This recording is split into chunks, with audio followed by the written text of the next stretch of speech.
Okay, still arriving.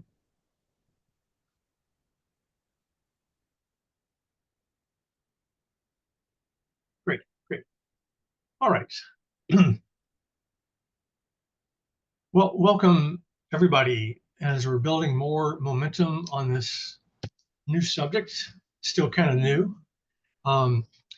What we're going to do today is simply have Minsun and Matthew and myself and anyone else who wants to chime in, who might have been a part of this, such as Rebecca here and any others, on this report and what we learned.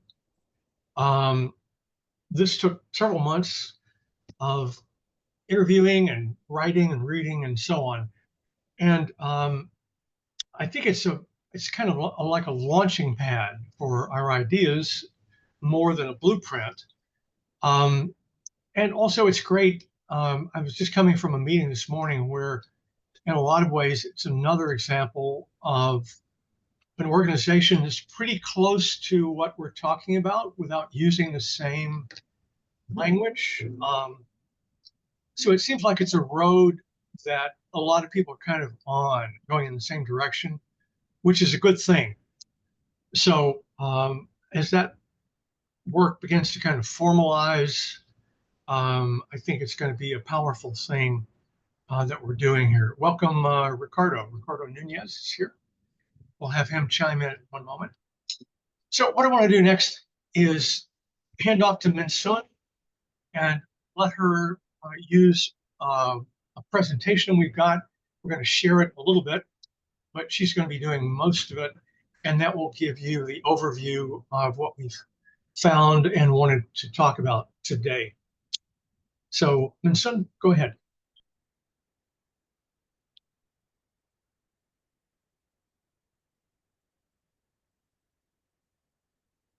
Mute. Okay, can you see this slide? Yeah. Okay, let's see. Hi, everybody. So my name is Minsun. I didn't know that I have to do the entire report. Actually, it is a collective effort. So it's going to be actually Elias and Matthews and people from the industry commons also talking about this report as well. So please think that it's not only just me. Super excited to be having this session with you with many, many months of efforts. It's all volunteer efforts by so many peoples and groups. We finally actually complete a social cooperative report, and hopefully you had a chance to read it. This is our very first time talking about why actually we do need to create a separate category of social cooperative right here in the United States. So I'm going to actually give opportunity to Elias to talk about why now, right? Why actually we are talking about this social cooperative, and I'll turn it over to Elias. Okay. This is a funny thing. I don't know exactly where the idea came from. I think one source was John Restakis. So we were reading his book. It's been about 2 years ago. Civilizing the State is the book. It's terrific. And in that book, he began talking about a social economy. I didn't quite know what he meant by that. I thought maybe it was something to do with the solidarity economy, which it is in a way. And toward the latter part of the book, he began talking about the crisis in social care, which I was a little bit aware of. And then he quickly moved to the response to the social care problem in several different places, particularly Italy. This is all kind of new to me, the category of social co-ops, and the way in which they were part of this larger vision of a social economy, really a different way of understanding the economy in general. So that was a little bit of an earthquake. And then I realized that while I had heard of social co-ops, I didn't really know what they were. I'd never met one. And there certainly weren't any hanging around, as far as I could tell, in the US. So I just wanted to know why that was. I started talking to Matthew, who had just gotten back from Italy and had just toured some social co-ops and was very much up to speed on this subject. And then we also talked to Minsun and came up with the idea of collecting all of these good ideas from other places. And we settled on 3 of them, and that was Northern Italy, the province of Quebec, and South Korea. So we were really just looking for some history, some best practices, some things we could learn from in these case studies, and try to see, how much work would there be to, in some way, replicate this model, which in many ways is still kind of unknown here, even though organizations are working at some part of it. So that's the background and where the idea came from. Would you want to add anything, Matthew? No, that's fantastic. I was just going to put in the chat, actually, Minsun's article in Nonprofit Quarterly that was also very instrumental in some of our early thinking about sort of the internationalization of the social cooperative experience. So just want to make sure folks could see that. Just to add, as everybody said, there's a problem of a silver tsunami, right? That means that there are so many people retiring from their business. And as actually one of the article, Mo Manklings talk about silver tsunami problems, that a lot of small business owners want to retire. Then there's actually a question of who's going to actually take over those small businesses when they retire, and what is the best way for them to retire, and what is the best way for employees or workers to take over that business. So, in general, so we are running into this sort of the big baby boomer problems, right? Second, there's a huge crisis, care workforce crisis. Again, tying to the issue of a silver tsunami, there are aging problems, right? The question is who's going to take care of the aging populations as actually our United States populations become more aging. Third, it's economic downturns. As you see how actually the current administration works, there are deep concerns about the reality of economic downturns. So the then question is, what are we going to do about those grand social problems? And that's kind of the why we actually decide to do this social cooperative report. As Elias actually mentioned very nicely in his introductions, it talks about that. So facing these sort of social, political problems, we just cannot sit back, right? We have to actually address it. So that's how we came up with the idea of creating a social cooperative report. So just to quickly kind of define what are social cooperatives, I know you may be actually knowing this term by now, but a lot of people really don't know what are social cooperatives because it's a very new thing right here in the United States. In my article it says that social cooperatives are the cooperatives that define public interest and a social mission, right? Such as serving a marginalized community as their main purpose. So we need to really focus on the nature of the cooperative being more socially oriented, meaning that we think about broader cooperative principles. That's kind of what are social cooperatives, and especially in the face of crises such as a silver tsunami and economic downturn and growing aging population, we have to think about what cooperatives can do to resolve those problems, right? So we start looking at other countries' cases, and Messi will talk about that. But the big picture is that the social cooperative, the biggest thing is that serve the public interest and really focusing on concern for others. And I'm going to talk about why actually this really matters. And I keep trying to think about what's the problem with the United States cooperative movement. It's a very simple questions, but it's deep, right?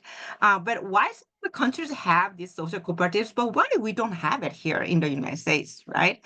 And the other thing is the job creation strategy for marginalized community. That means that the cooperatives use their cooperatives to create jobs for the marginalized communities, So that is Italy, and that is South Korea and in Quebec that has so many different cases of social cooperatives. So I'm going to turn it over to Matthew to talk about Italian co-ops. Awesome. Thanks so much, Minsun. Yeah, and so as kind of was mentioned, some of the way that I plugged into this work personally is that I had the opportunity to visit back in the summer of 2022, I believe it was. And I just dropped in the chat this link to the St. Mary's. So just a quick plug that the St. Mary's Masters of Cooperative Management routinely visits Emilia Romagna, as well as they will alternate years. So they'll go between Mondragon in northern Spain and Basque Spain, and then Emilia Romagna. So it's a chance for a lot of folks, such as myself and sort of the US cooperative movement, to actually get much more directly exposed to such as the Italian cooperative movement. And that's how I ultimately connected into this conversation, was because I had that opportunity. So I just wanted to quickly mention that. And yeah, so for context here too, so as was kind of mentioned, Italy has one of the highest concentrations per capita of cooperatives in the world. So today that number is around 70,000 cooperatives. There's 12 million members, and they're in all sectors of the economy. Collectively, they employ 1.2 million people, and they generate over 140 billion euros of annual revenue. So a lot of folks do look to the Italian cooperative ecosystem as just like sort of a light for like some of the sort of prefigurative practices that can also help inform other sort of more, but seemingly kind of marginal cooperative activity that might look that way in the United States, right? So estimates indicated that cooperatives generate roughly 8% of the total GDP of the Italian or rather the total Italian economy. And here we're kind of mentioning also the response to a particular mental health crisis drove on a lot of the development of these particular types of social cooperatives that Minsun was just pointing to. So the first mental health oriented service cooperatives started in the early 1970s in regions such as Friuli, Venezia, Giulia, amidst acute political pressure to close the asylums. These are literally like mental health, what we would call them mental health facilities, right? More today, mental health asylums. And the cooperative model presented itself as a viable structure by which local communities could supply quality mental health services. But I should mention that this is largely in a context in which there was no legal recognition yet at this point of what a social cooperative was. These were bottom-up volunteer-led efforts that also combined with the fact that, as I mentioned here on the right-hand side, this very plural cooperative system, these are the three main, there's actually basically five or more, if you count out this many small consortia. But these are sort of cooperative federations in the Italian cooperative ecosystem that we show here kind of have these mixing of sort of political but also religious origins, such as Lega Co-op with more socialist communist origins, Conf Cooperative Association is Catholic roots, and then the Trentino Federation is a hybrid of the Catholic socialist tradition. So we see that this is a lot of the influence. And then, so by 1981, both voluntary and social solidarity cooperatives were raising requests for legal acknowledgement. And then that culminated in 1991 with the passage of Law 381, which enabled the creation of social cooperatives, which included favorable tax treatment for these particular types of co-ops. All right, so next slide. And then just wanted to also zoom in on where I was in particular in Italy, and where a lot of the activity has come out of is this northern region of Emilia-Romagna. So specifically looking at Emilia-Romagna, it's been estimated that as much as 30% of the region's GDP is produced by co-op members, who number 2 out of every 3 inhabitants. So if you think about people being members of co-ops, whether that's like credit unions, their grocery stores, but also the worker co-ops where they do primary production activities, whether it's manufacturing, agriculture, et cetera. So that's 2 out of 3 of those folks, and as much as, again, 30% of the GDP as compared to 8% for the country. So it's just such a hotbed, you might say, within a hotbed, as part of why we kind of focus on those. And we see many social innovations thus coming to the forefront in Emilia-Romagna. So with these social cooperatives, what we're really talking about are multi-stakeholder co-ops. Now, that's not the norm here in the US. So this is one of the ways in which what we might be used to are called traditional cooperatives, which are usually single stakeholder cooperatives, like, consumers who own REI, or, the workers who own cooperative home care associates. That's typically, much more of a single stakeholder cooperative. And this here not only is multi-stakeholder in the social co-op sense, but are also typically including classes of members who aren't very usual necessarily in the US cooperative context, like volunteers, for example, as well as broadly community members who might be in the proximity of a cooperative being invited into membership. Also, some other really novel, like governments becoming members of cooperatives because they're also part of the delivery of care continuum. So what we end up finding is that there's much of this social innovation, sort of a recasting of what that word innovation even means, in the sense of folks coming together bottom up, creating high quality care to address, again, that care crisis Minsun was pointing to, very high wage standards, dignified work, as well as job satisfaction. And then I would also mention too, related to the state and in terms of, what has been advantageous for the development of more social co-ops, is that in Italy, depending on the size of your business, if you have, say, 15 to 35 employees, you're actually required by law to have at least one worker who has some kind of disability. So that, and then that also then scales up. So at 36 to 50 employees, you have to have at least two workers with disabilities. And if you have more than 50 employees, you have to ensure at least 7% of your workforce comprises workers with disabilities.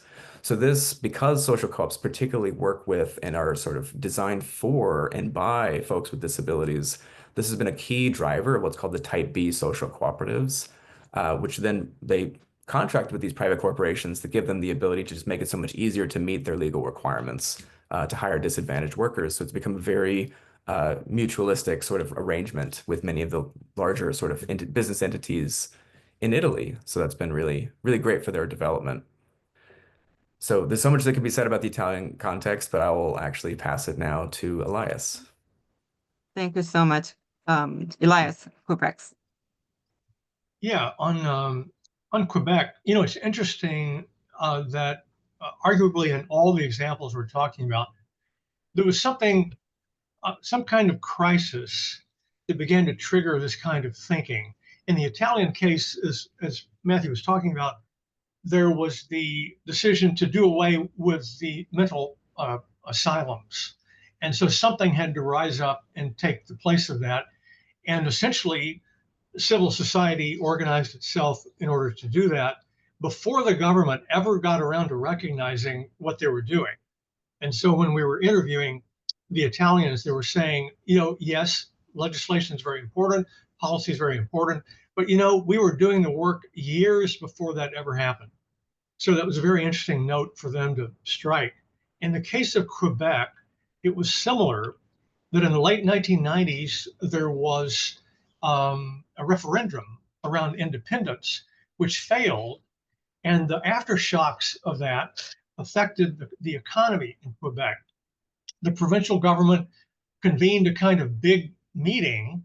And at that meeting, the people from the solidarity economy came together and said, we're going to create a new organization that will enable us to do business more easily because we're job creators and we need to be recognized by the government because we're in this province, we've had cooperatives for a long time. We have a long history of that. And so the result has been there's now just in this one part of Canada, 3,000 co-ops in general, and about 700 of those are what they call solidarity co-ops, which is the same thing as a social co-op. They also enjoy very strong government and policy support coming in, for example, the form of tax incentives. If you invest in a co-op, you get a write-off. If you, co-ops can get loan guarantees quite easily. And around the province, there are regional resource centers that will help develop and incubate co-ops. They also talk to the government in an interesting way.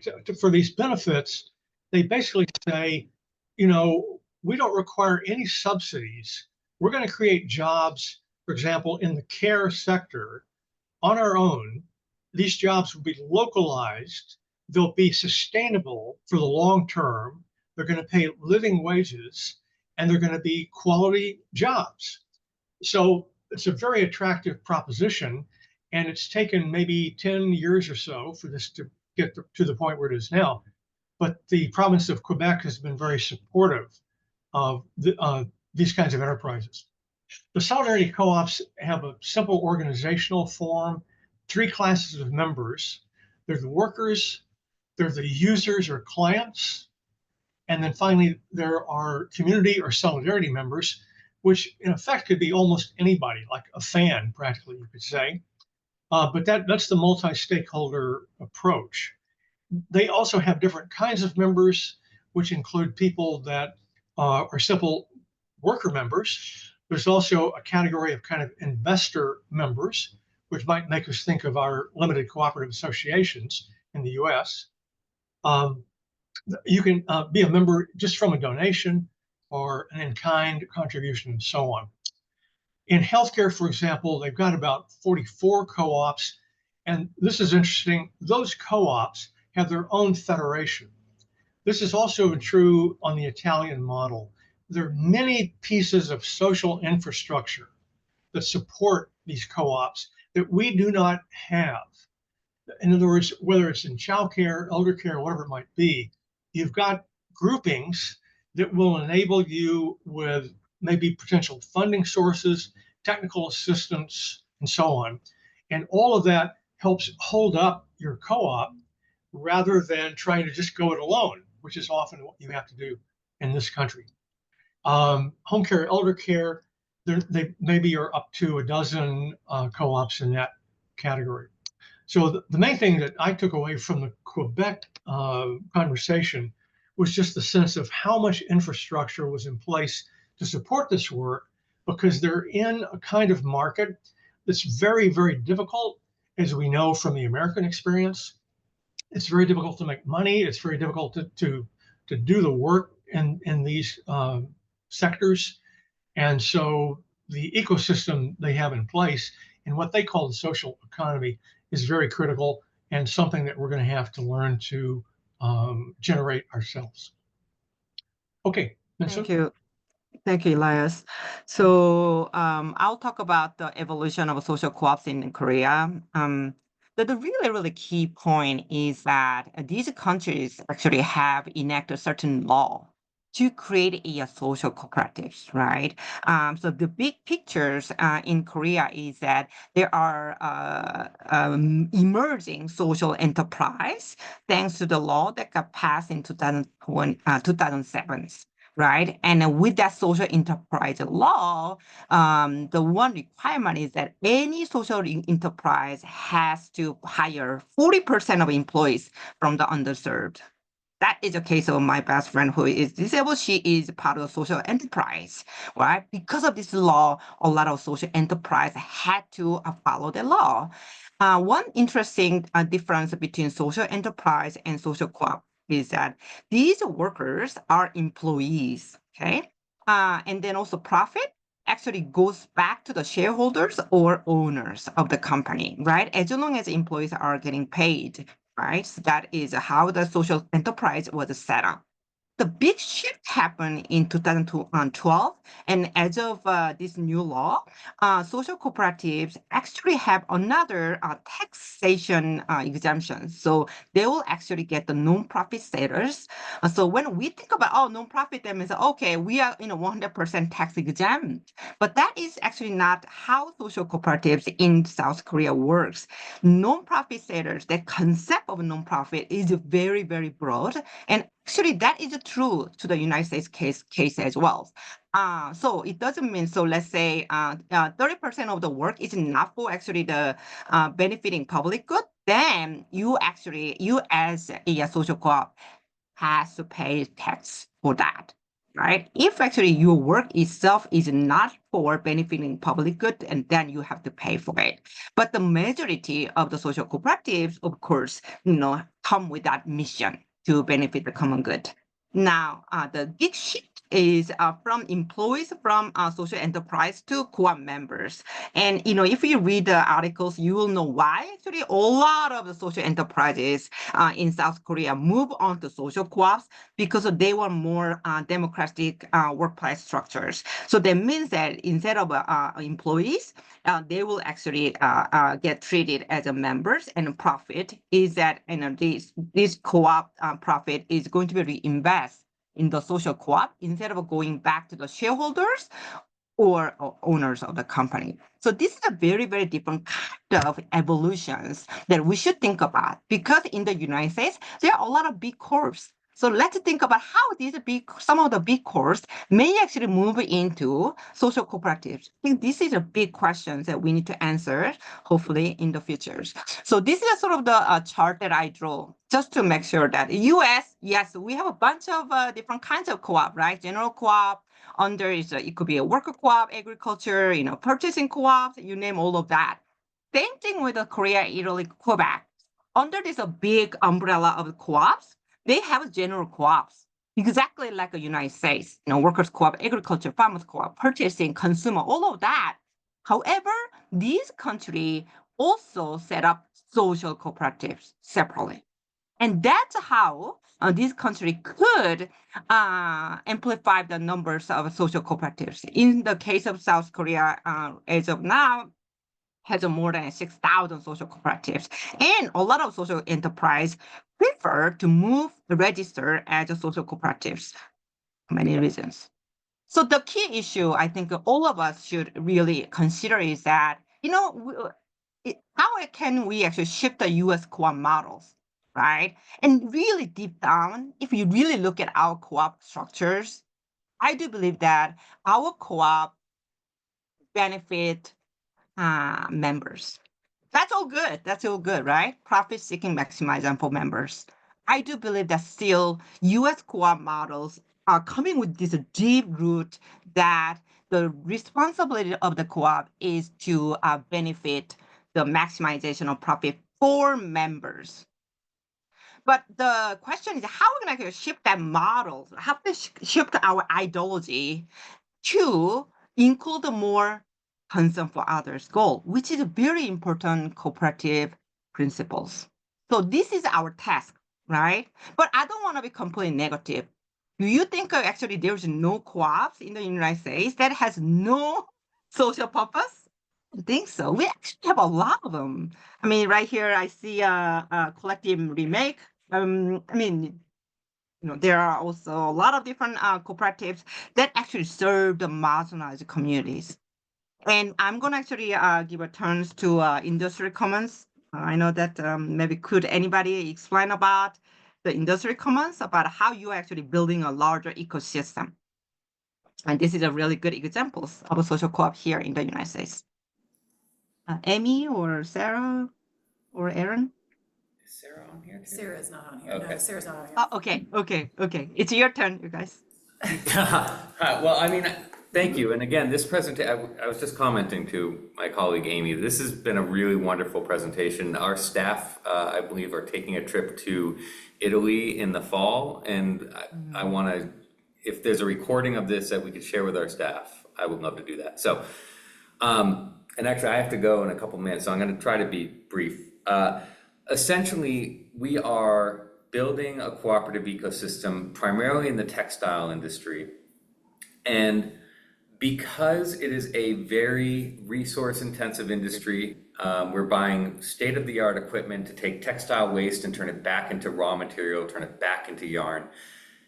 Rather than putting a ton of debt on workers' balance sheet, what we have been able to do is form a 501c3 nonprofit that's been able to bring down federal funding that helps do things like buy this equipment that then the worker owners operate in their textile manufacturing business. And so really this presentation is helping me see even more how the industrial commons model is similar to a social co-op, in the fact that we are getting federal funding to help us create this to buy the assets in order for worker owners that have the jobs to do the work in our community. We are networking with other textile manufacturers, but I think at its core for what this presentation is, I think that's where we relate.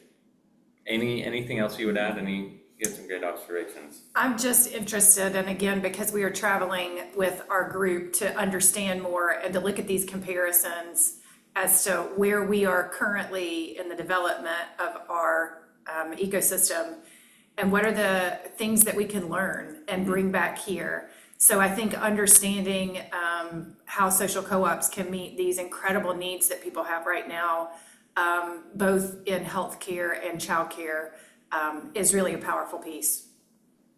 Actually, can I have one more thing? Sure.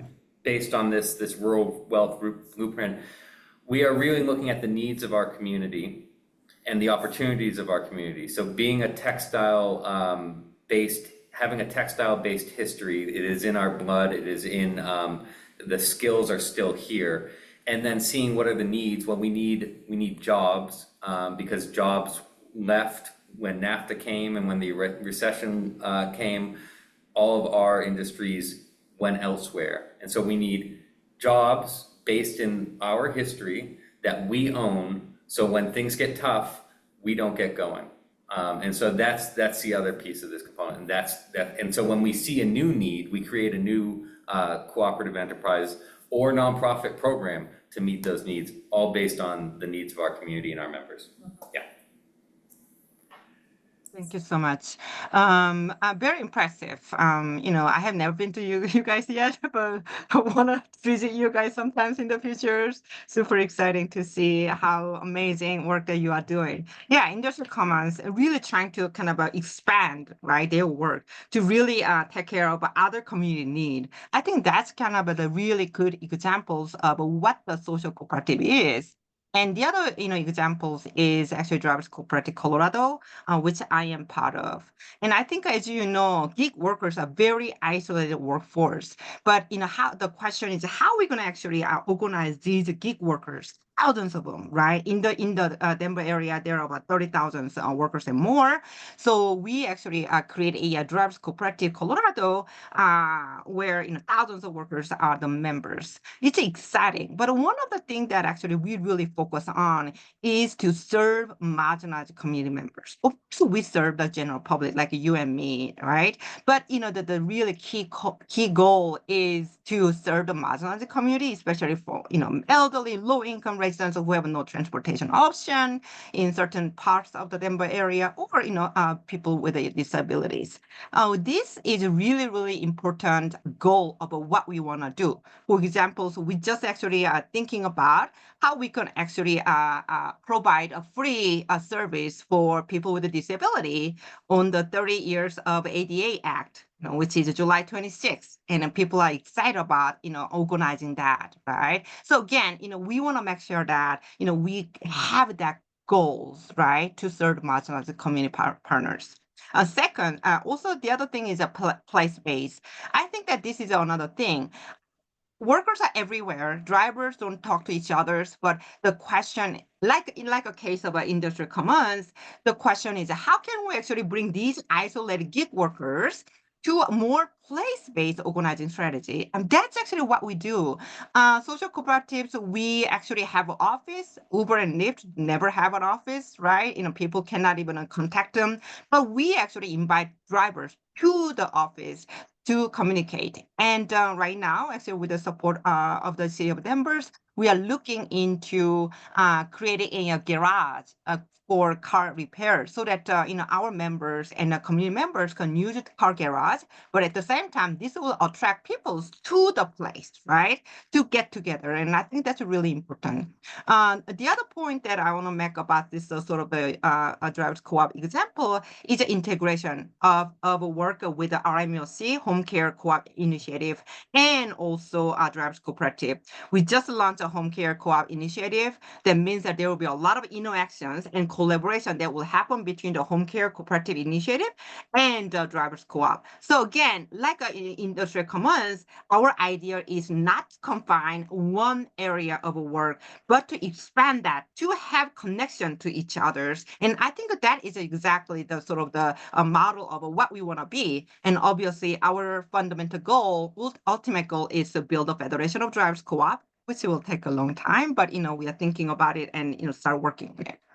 So then there's a question of what next, right? As actually we discussed, a lot of emerging cooperatives, and we're already doing social cooperative work. So then policy reform needs to be happening. And I think that there are questions, and I get this question about why. Why social cooperative? Why do we need actually new separate categories? And I always start with the fact that not every co-op is created equal. I think that this is the fundamentals, and we really need to focus more on supporting those cooperatives with the social purposes. That is to support home care co-ops. That is to support, collective remake that serves previously incarcerated peoples, and any co-ops that actually serve the marginalized communities. And there's also another big piece about how we're going to actually create a social market, right? And John Restakis in the report talk about how actually social cooperative contribute to rehumanizing social care. And I think that's another really important, as Elias and other people said, that we have to create a new policy right here in the United States. So again, it looks very easy, right? You guys, if you look at how, okay, US doesn't have this category of social cooperatives, well, how can we do that, right? That's kind of the task for all of us, right? How do we create that separate category of social cooperative that will really benefit everybody, right? We already have shared so many examples, and the question is now, what are we gonna do? I want to actually this is sort of our conclusion of the report recommendations. Let's just start with the sort of the public support resolution and preferential procurement for some of the cooperative that serves marginalized community. Just yesterday, with the city council members here in Denver, we talked about how actually city of Denver can create a procurement, preferential procurement for drivers co-op. So that discussion is already happening. And this kind of a sort of the public support, whether that is a resolution, whether that is actual city ordinance or, state legislations, we could start that, and if you can think about how you're going to actually approach politicians to make that happen, that would be fantastic. Second, we scale up the social cooperatives through social franchising. This is already happening. I mean, Elevate Home Care, so we have more than 17 or 18 home care cooperatives that are connected to each other. And now there is a secondary umbrella organizations, Cooperative Elevate, that is emerging through efforts from ICA. And those kind of scale up social cooperatives can actually multiply our efforts, right?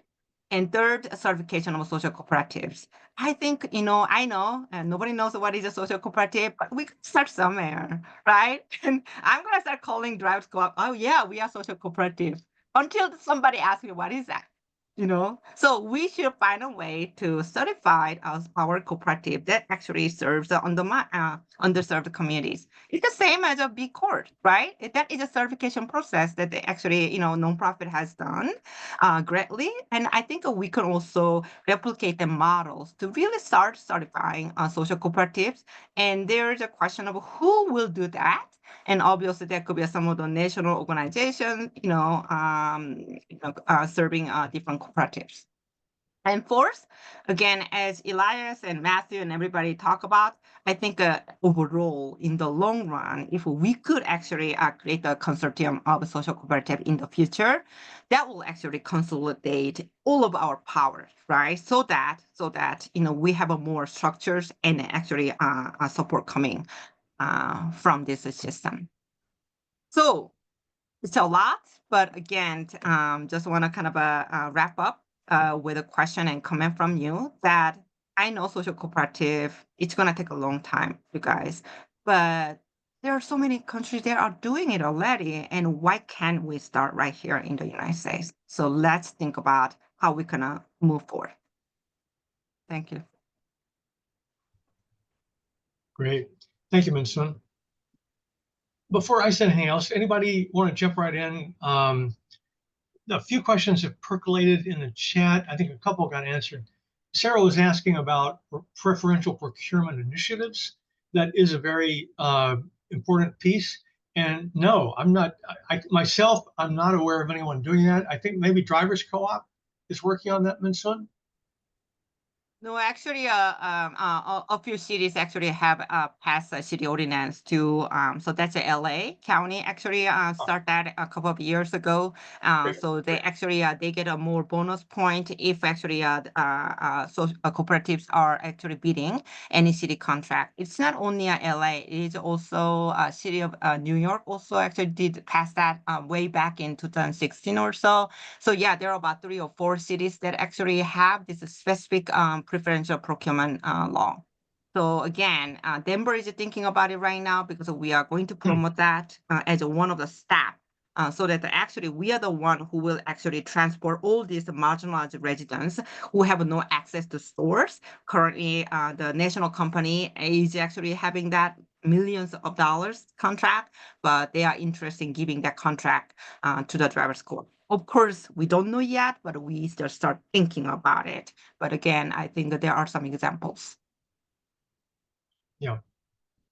Let me call in one of our participants here, Ricardo Nunez, who will be speaking next month to talk about the work that he and the Sustainable Economies Law Center are doing in California around prison co-ops. But beyond that, I just wanted to see if Ricardo might have some thoughts on what he's heard so far on social co-ops today. Welcome, Ricardo.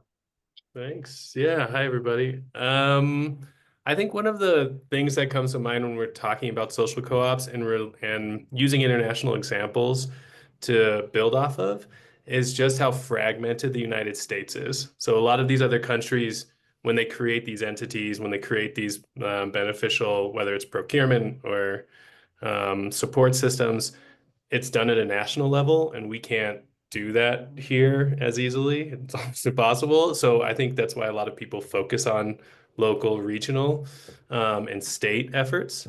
And so when we're thinking about social co-ops and for example, like the tax benefit, trying to create a tax benefit at the federal, that's where you'd have to do it, is at the federal level with the IRS. We could create a nonprofit co-op in our states, but still we'd have to figure out how to connect that to the IRS.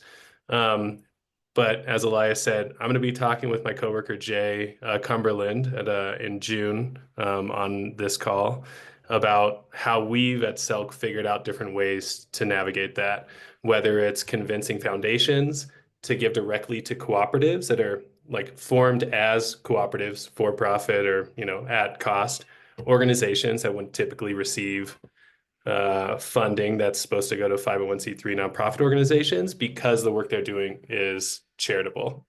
And so making that legal argument is one way. Another, creating multi-stakeholder co-ops like the East Bay Permanent Real Estate Cooperative, which we're going to be talking about as well, and how we've incorporated movement support into that and accountability. And so how can we incorporate social purpose in a more intentional way from a movement or solidarity lens? And then thinking about the nonprofit sector and whether we can just use our existing nonprofit form and democratize nonprofits to figure out a way to make them act more like social co-ops in these other contexts. So yeah, so that's maybe a little teaser for the June call. Thanks, Elias. Thanks, Ricardo. Okay. And also, I don't want to forget, before we close the meeting, this is also a call not only to remind you of next month's meeting, but also that we want to take a next step, which is to put out a call really for volunteers who might want to work on initially 2 committees. One committee would be policy, and the second committee would be roughly outreach and advocacy. And if you have an interest in either of those subjects, just drop that in the chat or send it as a message to me personally in the chat, and we'll be happy to follow up with you. We will not turn this into a giant chore, but it could be another hour out of your life once a month. So no more than this session is. But on the subjects of policy and then also on outreach and advocacy, we'd love to know if there are some people who would like to dig deeper on that as we kind of build out the work we want to do here. Okay, yeah, great. Thank you, Matthew. Okay, Minsun, Matthew, and I can just go on and on about this subject, but we will pause for breath and see if anybody wants to ask anything or jump in, because we have a lot of knowledgeable, good people here. Mike. Thank you. Great presentation, all 3 of you. Appreciate it. We've also traveled several times to Europe and other places. Strikes me that one of the big differences is the Italians, for example, they create these associational overarching organizations based in somewhat on where their origin came from.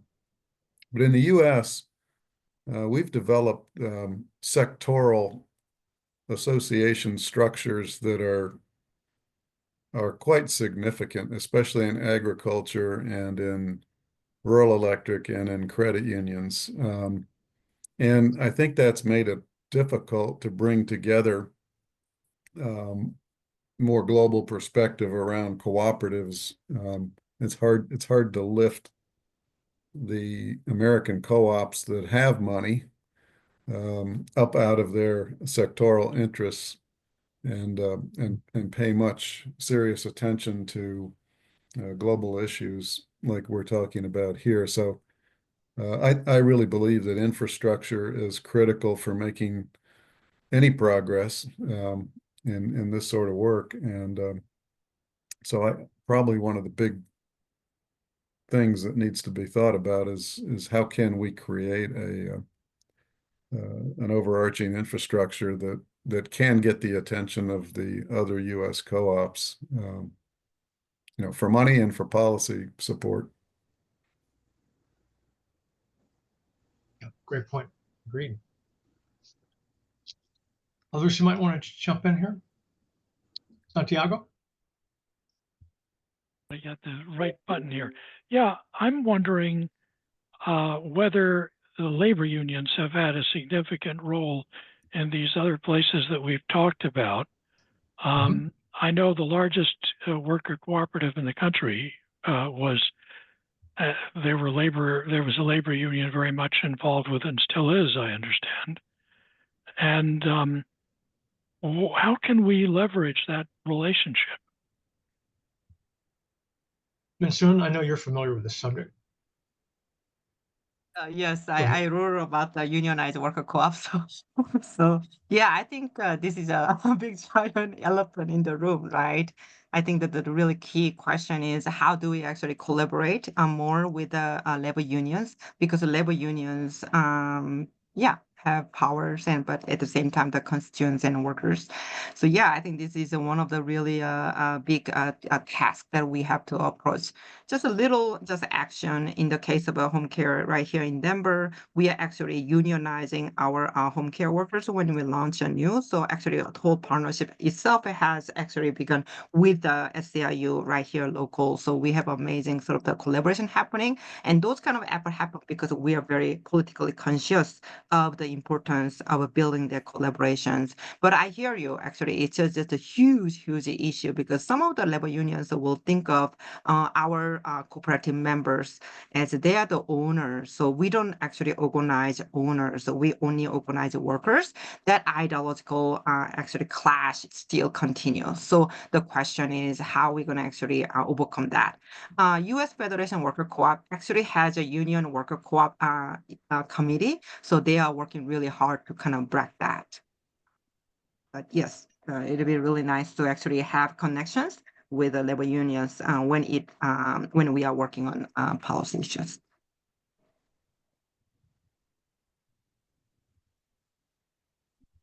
Yes, Dave Chase.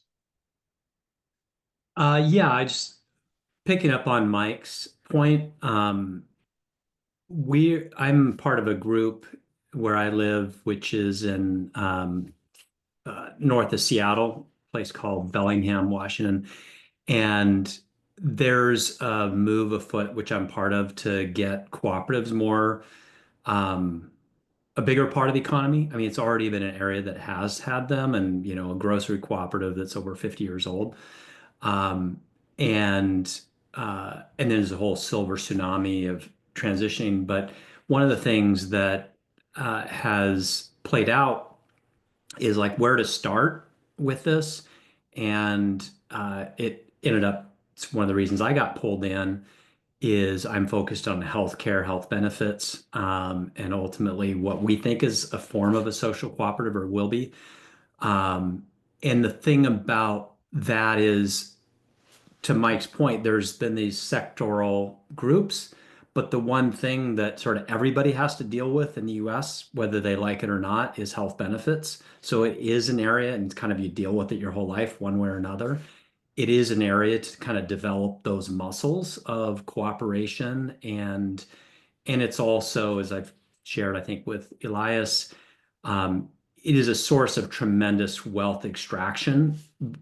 And if we can stop that, that provides funding for other things, and that's one of the reasons that we think it holds big promise. So even though obviously because I'm focused there, it's great, but there's people who haven't been focused on healthcare who've seen that yes, it's a tough, complex thing, but it does touch every business, and every business is struggling with it, whether it's the public sector or private sector. So just thought I'd mention that. Yeah, great. Yeah, if I may Other jump in, thoughts? actually, I had Yeah. another follow-up related to what Mike was saying, actually, specifically about sort of the role of infrastructure and capital as infrastructure. So I'd love to invite Natalia with Second Muse Capital to talk a little bit about kind of their beliefs and processes related to like capital as infrastructure. Yeah, happy to share a few words. First, thank you so much. That was a really great presentation. Based here in Quebec, so very familiar with the concept of social co-ops.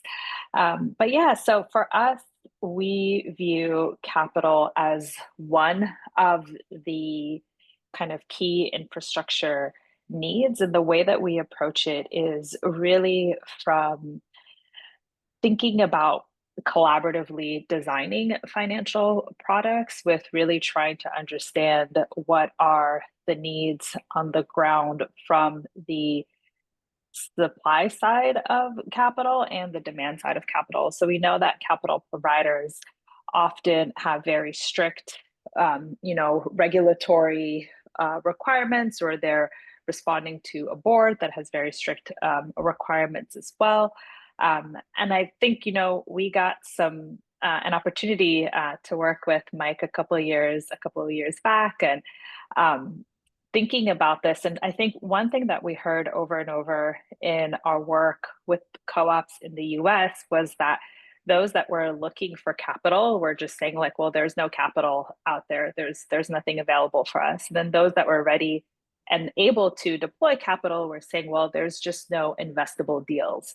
So what we saw was this real kind of mismatch between the supply side and the demand side of capital. And I think, since having done the work with the co-ops in the US, we've continued to do this work across different sectors and regions kind of around the globe. And what we keep seeing over and over is this mismatch between capital supply and capital demand. And so really taking the time to think about how do you bring both of these parties together, and recognizing also that there are a lot of power dynamics at play. There's a lot of nuance at play when you're trying to create these new financial products kind of to serve as the infrastructure. But yeah, so I'll keep it at that for now, but happy to continue the conversation offline with anyone that's interested in learning more. Great. Thank you, Natalia. Just a quick thought on financing, or maybe it's two thoughts. Well, one of them is there's a little bit of I don't know if it's a creative tension here that we picked up as we were studying these Italian, Quebec, and South Korean co-ops between what we think of as the for-profit and the nonprofit worlds. And what I'm getting at is that it was very interesting to see the way in which in these other countries, social co-ops were going to government on the one hand and the private sector on the other hand, and saying, we are sources of social innovation. Most importantly, we create jobs. We are job creators. So we need a place at the table. We need to be enabled to get into business just as easily as everybody else gets into business. And we do that without subsidies. And when we create jobs, they're localized. They stay in our communities. This is very powerful talk. And it is one of the ways that social co-ops have learned to deal with their local governments. It's mostly local, sometimes regional. And so that's a big piece of their revenue. At the same time, as Matthew and I were hearing, they, like us, are worried about contracting with government and the kind of fickle nature of government in this political climate. So there's very much a mentality in the social co-op world.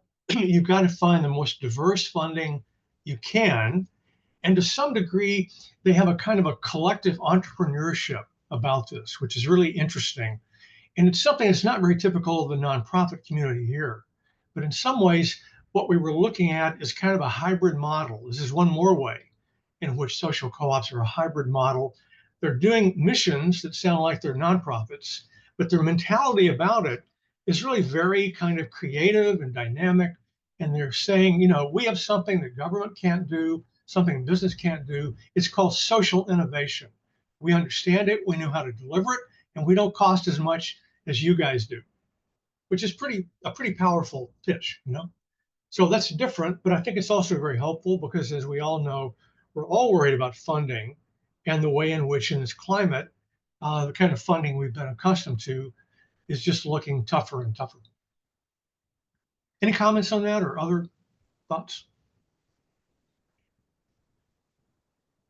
Yeah, I'll just put words to what I wrote in the chat. It was very interesting to me as some of my learnings as well about sort of the way that actually it can go the opposite direction when it comes to procurement with governments. That at times when Italy adopted more of the broad sort of EU procurement requirements, part of that requirement was to actually be more profit maximizing in the way the government actually tenders these contracts.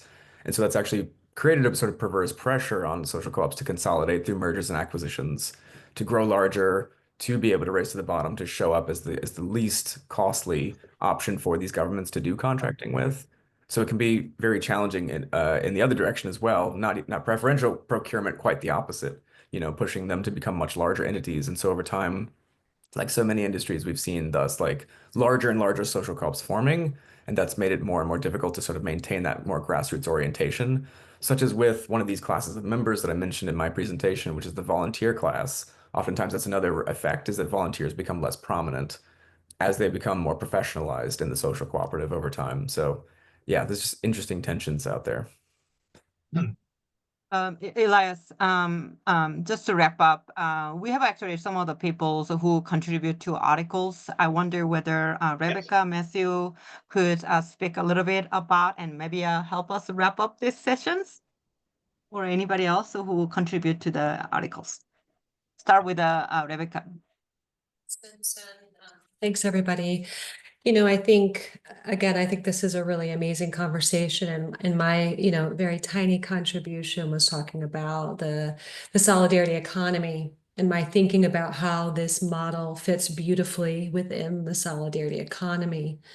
I think the point that's been made by several people is that the kind of socio-political context in which these models have historically and today flourished are very different than the United States. I think we have to be very clear about that with respect to procurement, with respect to law, with respect to many factors, which is why I really think that the solidarity economy movement and the work that they're doing creates a really beautiful hub in which to kind of link and connect these efforts, because there is a slightly, I don't want to essentialize everybody within that movement, but there is a different social and political kind of consciousness within that space. And people that have been doing this work and thinking about reweaving you know, local community-based ecosystems in really innovative ways. You know, I'm sitting here looking at Amy Vaughn in the Industrial Commons. They've been doing this for a really long time. We can look to Cooperation Jackson. We can look to Cooperation Vermont. We can look at Wellspring Cooperatives. Within those spaces, however, I don't see them talking a lot about social cooperatives. So I think there is a really, really wonderful opportunity for us to start to introduce this idea, work it out in these spaces, recognizing that, you know, Kaliakuno always talks about we may win once and fail 3 times, and that's okay, because we're doing this within a larger system. And so they're going to be, but we'll learn from that. So I think my final 2 cents would be to think about how we can nest these within the solidarity economy. You know, to Mike's comment, I think they're very much aware of these sectoral silos and sometimes how cooperatives can become boutique. And they're really thinking differently about creating nurturing systems, obviously industrial commons, etc. So I just encourage us collectively to be thinking about how we can bring these two together. I think the soil is quite rich within the solidarity economy for us to cast these seeds here in the US. So I'll end with that. Thanks so much, everybody. Thanks, Rebecca. Yeah. Okay, anybody else? All right. Okay, thank you so much, everybody. I hope we will see many or most of you again in 1 month, first Wednesday in June, noon EST. We're just sort of opening up the box on this work, and a lot is spilling out, but it's pretty exciting because we needed some new tools for what's coming, and it's wonderful that we have so many good people that are helping to pick them up and put them to work. So it's all great. Thank you. Everybody good? All right. Thank you all. Thanks, Thank you everyone. so Look forward much. to seeing you next time. Thank you, Thanks for everybody. your great Bye. Thanks, everybody. input.